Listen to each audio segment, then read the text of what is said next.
According to the Texas A&M AgriLife Extension Program, summer squash can be directly sown in my region as late as September 10th.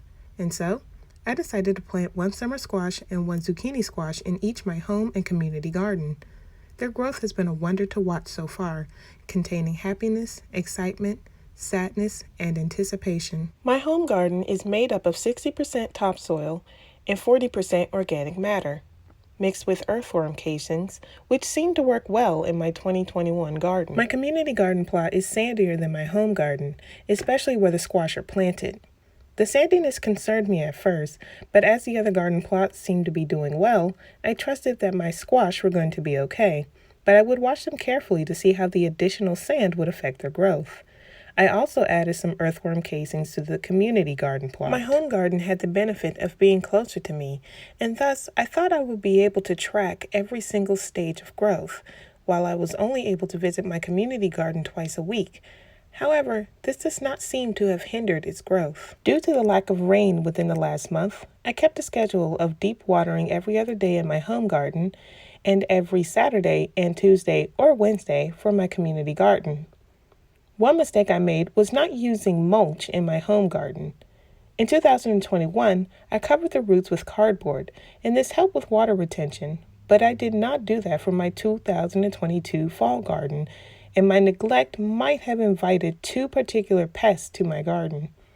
However, I also did not mulch my community garden, and I have not had a problem with water retention or pests at the same level as my home garden. One thing I noticed when I first started gardening in the community plot was how the water would take a while to soak into the ground, perhaps 30 seconds total, while it took 10 seconds for water to soak in my home garden.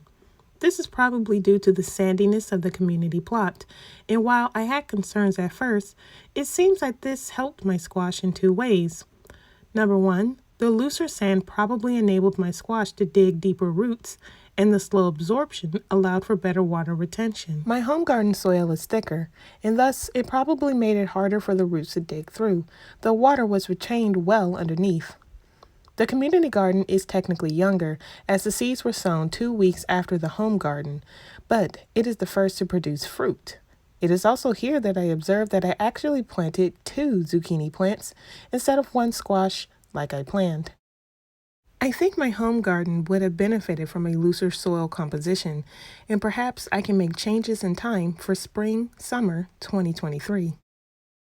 In 2021, I do not recall dealing with many pests, though perhaps I wasn't paying close enough attention.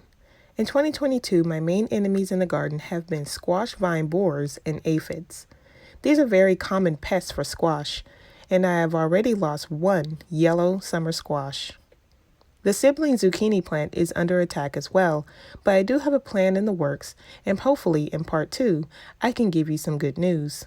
The community garden pests have mostly been spotted cucumber beetles, but after dealing so heavily with the borers, I will be doing an investigation on the community plot to ensure they are also not under attack. The community plot is already producing fruit, and hopefully the home garden will have some success as well. Thank you, and I hope I see you for part 2.